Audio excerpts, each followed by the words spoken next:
안녕하세요. 달려라 병원 박재범 원장입니다. 네, 안녕하세요. 달려병원 정호석입니다. 네, 우리 정호석 원장님과 함께 오늘 얘기를 할 계획인데요. 원장님, 오늘 주제는 네. 무엇인가요? 오늘 이제 환자분들이 가끔 진료실에서 이제 물어보는 쇠박는 수술인데요. 허리에. 네. 예, 보통 저희가 척추 유합술이라고 네. 부르는 그 수술에 대해서 한번 설명드리려고 합니다. 생각보다 그런 케이스가 많은가요?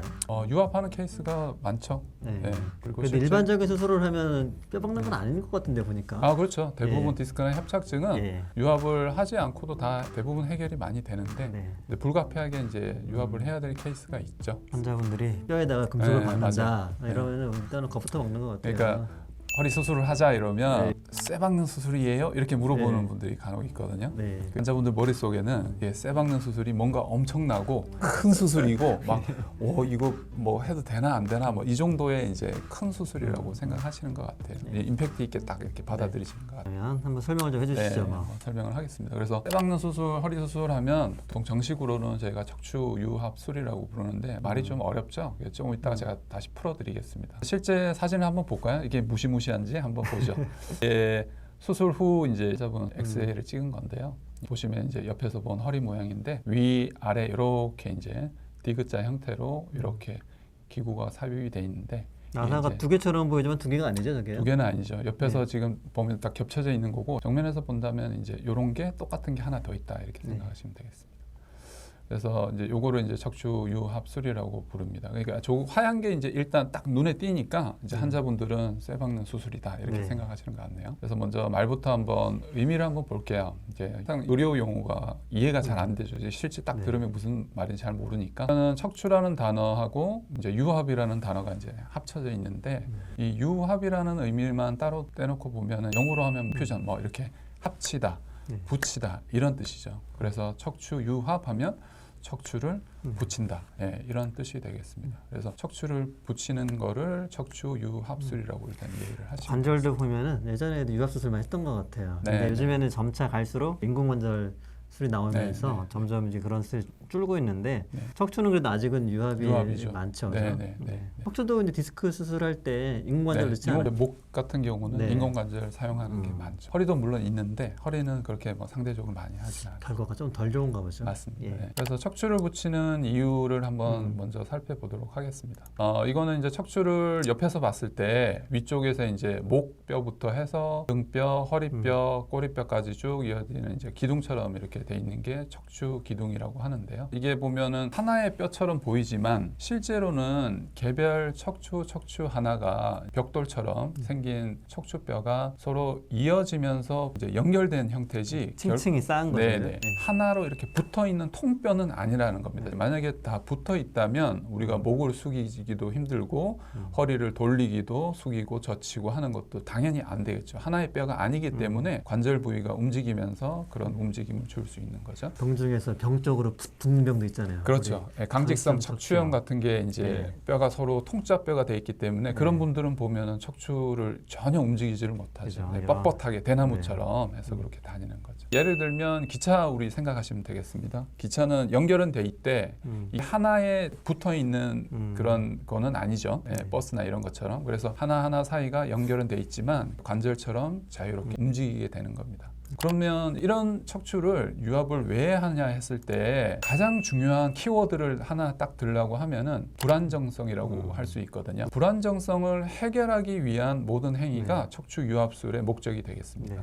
이거는 이제 잘 그려 주셨네요. 척추 뼈 사이가 이렇게 흔들리거나 움직였을 때 불안정성이 있다고 하고요. 이제 이렇게 안정 상태로 해주는 게 척추 유합술의 아까 목적이다. 이제 말씀하시기를 원래는 척추는 조금씩은 움직이는데 이제 네. 불안정성이라는 거는 정상적인 범위보다는 조금 더 과도하게 그렇죠. 움직이는 원래는 거죠. 움직이는 게 정상인데 이제 우리가 정상이라고 생각하는 범위를 벗어나는 네. 움직임이죠. 그 정도면은 이제 척추에 문제를 일으킬 수 있는 상태가 되기 때문에 해결을 해줘야 된다. 네. 이렇게 이야기하겠습니다. 그래서 불안정한 척추를 유합함으로써 안정한 척추로 만들어준다. 이게 목적이 되겠고요. 그래서 이제 우리가 일반적으로 이야기하는 이런 불안정한 척추가 있을 때 수술합니다 할 때 대표적인 경우가 몇 가지 있는데 일반적으로 척추 전방 전이증이라고 하는 척추뼈가 서로 이렇게 어긋나 있는 그런 상태가 있는 경우가 있고 그 다음에 골절 같은 것도 아주 심한 골절들은 척추가 불안정해질 가능성이 높기 때문에 네, 지난주에는 우리 압박골절 얘기를 했었거든요. 아, 네. 예, 그거랑은 좀 틀리겠다. 그렇죠.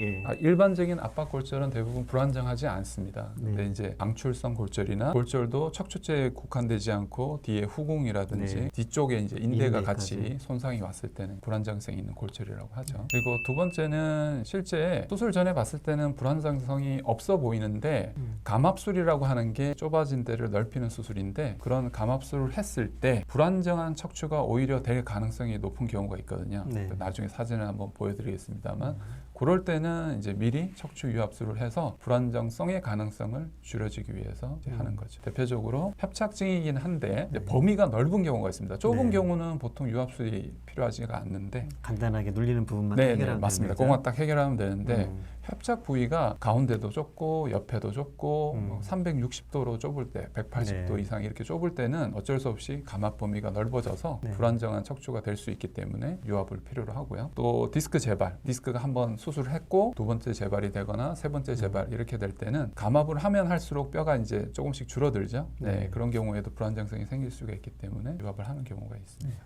그래서 이제 첫 번째 아까 말씀드렸던 대표적으로 척추 전방 전이증이라고 하는 케이스인데요. 사진에서 보시다시피 이렇게 꺾여 있는 모습이 어긋난 보이죠. 거였죠. 네, 어긋난 거. 네. 그래서 원래 척추는 아까 어느 정도는 움직인다고 하는 네. 게 당연한데 이렇게 과도하게 움직이는 경우를 이제 불안정성이 있다고 표현을 하고 이걸 해결하지 않고 놔두게 되면 문제가 이제 생기는 거죠. 이게 어긋나면은 뭐가 문제가 되는 거예요? 어긋났을 때는 보통 뒤쪽에 보시면 이 노란 게 신경이거든요. 네네. 어긋나면 대부분 여기서 신경이 눌립니다. 네. 네, 그래서 척추 전방 전이증은 불안정성이 생겨서 신경이 눌리니까 증상이 생기는 거죠. 네. 요통도 생기고 방사통이 이제 생기니까요. 요거를 이제 해결을 해줘야 되는 거죠. 그래서 수술 전에 이제 실제 MRI하고 엑스레이 사진인데요. 왼쪽에 이제 MRI고 오른쪽에 엑스레이입니다. 4번, 5번 사이가 이제 틀어져 있죠. 4번이 앞으로 빠져 있고 5번이 뒤로 빠져 있고 뒤쪽에서는 이제 좁아져 있습니다. 신경 그래서 지나가는 길에. 신경 지나가는 네. 이제 공간이 많이 좁아져 있어서 신경이 눌리고요. 엑스레이에서도 마찬가지로 4, 5번이 틀어져 있는 모습이 이제 사실은 저게 이제 척추체 바디가 예, 어긋난 것처럼 보이지만 실제로는 바디 뒤에 있는 신경 구멍, 네.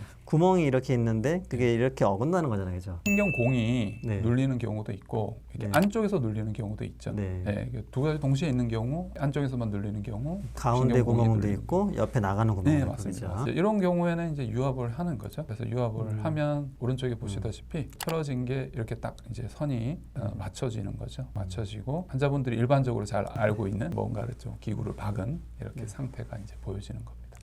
그리고 이제 두 번째 척추관 협착증인데 협착증은 저희가 워낙 말씀한 적이 많아서 그냥 간단하게 설명을 하면은 이렇게 이제 척추관이라고 하는 신경이 지나가는 통로가 좁아지고 그 좁아진 부위에서 신경이 눌릴 때 이제 증상이 생기는 걸 척추관 협착증이라고 하는데요. 기본적으로 척추관 협착증은 좁아진 데를 넓히는 게 핵심이거든요. 네, 좁아진 데만 넓혀주면 다 해결됩니다. 그래서 보통 절제하는 부위가 후궁이라고 해서 이제 뒷부위죠, 뒷부위. 네. 이거 뒤에 이쪽이 뒤쪽이거든요. 이쪽을 조금씩 잘라주고 인대를 잘라내면 후궁을 절제하고 인대를 잘라내면 넓어지기 때문에 그거를 이제 감압술이라고 하는데 이제 어떤 경우에 이제 문제가 되느냐? 이제 협착증이 부위가 넓을 때는 조금 문제가 될 수 있습니다. 그러니까 아까도 말씀드렸다시피 척추관에서도 중심부냐, 외측부냐 이렇게 나눴을 때 중심부도 협착이 있고 외측부, 신경공이라고 하는 쪽도 같이 좁을 때는 좁아진 데를 넓히는 게 이 감압술의 의미이기 때문에 여기도 넓혀줘야 되고 신경공이라고 하는 요 부위도 같이 넓혀줘야 되거든요. 그러면 수술을 해야 되는 범위가 실제로 넓지 않은 수술보다는 범위가 넓은 데는 이제 수술 부위가 이제 같이 넓어집니다. 그래서 신경공 협착했을 때 네. 특히 더 이제 뼈의 안정성을 담당하는 부분이랑 그러니까 밀접했기 후관절하고 때문에. 후관절이 있기 때문에 네. 저기를 수술하면 대부분 후관절을 절제를 해야 되거든요. 네. 불안정성이 유발될 가능성이 이제 높아지는. 오히려 감압술을 했을 때 불안정성이 이제 생길 가능성이 높은 거죠. 그러니까 예를 들면 우리가 흔히 이제 모래성 쌓는 거 있잖아요. 모래를 이렇게 쌓아 올려서 왜 게임 같은 거 하잖아요. 깃발 꽂고 위에 이렇게 모래 이렇게 빼내는 게임 같은 거 할 때 쓰러지는 거 그걸 생각해 보시면 모래를 이쪽에서도 조금씩 파내고 저쪽에서도 조금씩 파내고 360도 방향에서 조금씩 많이 파낼수록 쓰러질 가능성이 높죠. 그래서 감압 부위가 넓어질 때 그러니까 이런 식으로 조금씩 다양한 부위를 절제를 했을 때 이제 이렇게 툭 하고 모래성이 넘어지듯이 이렇게 되면 안 되잖아요. 수술을 오히려 했는데 불안정성이 생기면 안 되니까 또 다른 병이 생기는 거죠. 네, 그렇죠. 그러니까 이걸 방지하기 위해서 감압 범위가 넓을 때는 유압을 해주는 거죠. 네. 네, 그래서 척추가 안정성을 가지고 감압이 되도록 이렇게 하는 거죠. 그래서 협착증이 있을 때는 협착 범위가 너무 넓다. 그러면 감압 부위가 광범위해지기 때문에 오히려 불안정성이 유발될 가능성이 있고 그래서 유압을 시행하는 겁니다. 이거는 이제 추가 협착증에서 이제 유압술을 시행한 케이스죠. 그래서 아까 처음에 전방 전이증처럼 전이는 없었지만 감압을 넓은 곳을 함으로써 유압을 해주는 거죠. 실제 유압술 과정을 자세하게는 설명드리기는 어렵고 그냥 간단하게 핵심만 한번 설명하고 마치도록 하겠습니다. 척추 유압술 과정은 이렇게 세 가지 과정으로 보통은 이루어진다고 생각하시면 되거든요. 감압은 일단 좁아진 데를 넓힌다는 의미니까 그거는 이제 첫 번째 과정이고 신경이 눌리는 걸 풀어주는 거죠. 네, 맞습니다. 네, 좁아진 척추관을 넓히는 과정이고 두 번째 이식뼈 삽입. 사실은 이 척추유압술에서 가장 중요한 과정입니다. 이게 핵심이고 뼈와 뼈를 서로 붙이려면 그냥 붙는 건 아니거든요. 가만히 놔두면 붙는 게 아니고 이 뼈와 뼈가 서로 붙도록 그 사이에 유압을 유도하는 중간 매개체가 있어야 됩니다. 사람들은 일반적으로 생각할 때는 네. 그 나사로 붙인다라고 생각하는 그렇죠. 것 같아요. 그렇죠. 맞습니다. 네, 실제로는 근데 나사는 붙을 때까지만 역할을 하는 거잖아요. 맞아요. 그렇죠? 네. 그래서 의사들도 잘 모르는 사람들은 그렇게 생각할 수도 있을 것 같아요. 저희들처럼 이렇게 막 배우지 않는 사람들은 기기를 이렇게 뭔가를 고정하면 그게 이제 수술 자체이지 않을까 생각하는데 사실은 이식뼈가 위아래 뼈에 이제 붙으면서 유압이 되는 과정이 꼭 필요한 거죠. 그게 핵심이죠. 어떤 경우는 잘 붙지 않으면 네. 그 나사 박았던 게 부러지거나 그러는 경우도 있잖아요. 네, 맞습니다. 네. 그래서 핵심은 이식뼈가 붙는 거, 이 과정이 중요하고 그걸 보조하기 위한 게 척추기기 고정이라고 생각하시면 되거든요. 그래서 세 번째는 나사못 삽입을 하고 연결하는 과정으로 이제 수술이 이제 마무리되겠습니다. 그래서 감압은 일단 좀 넘어가겠습니다. 오늘 설명드릴 내용은 아니니까 일단 감압을 했다 치고 그러면 이제 예를 들어서 4번 뼈와 5번 뼈 사이를 붙이고 싶잖아요. 척추뼈를 붙이고 싶은데 이 사이에 이식뼈를 꼭 중간 매개체로 삽입이 필요하고요. 그러면 이제 시간이 지나면서 이식뼈가 위 아래쪽으로 뼈가 붙으면서 4번하고 5번이 하나의 뼈가 되는 거죠. 그래서 첫 번째 4번, 5번이 떨어진 상태에서 이식뼈를 삽입해서 유압 과정이 일어나면 4번과 5번이 이렇게 이어지면서 하나의 뼈가 되는 과정. 이게 이제 끝나게 되는 겁니다. 이식뼈를 삽입할 때 뼈를 그냥 넣는다고 생각하는데 옛날에는 그랬는데 요즘에는 이제 이런 케이지라고 하는 플라스틱 재질 비슷한 겁니다. 이게 있고 이 빈 공간에 실제 이제 이식뼈를 넣거든요. 벽돌처럼 생긴 이 케이지를 요 사이에 넣으면 이 사이에 들어갔던 이제 이식뼈들이 자라서 이제 유압이 되는 거죠. 적은 양의 뼈를 효율적으로 유압을 하기 위해서 쓰는 것 같아요. 네. 그래서 이제 요거는 척추기기 고정한 사진이고요. 실제 보시면 여기 뼈하고 뼈 사이에 이렇게 선 같은 게 보이실 겁니다. 실제로는 아까 그 앞에서 봤던 벽돌 같이 생긴 케이지가 이렇게 삽입이 돼 있는 거거든요.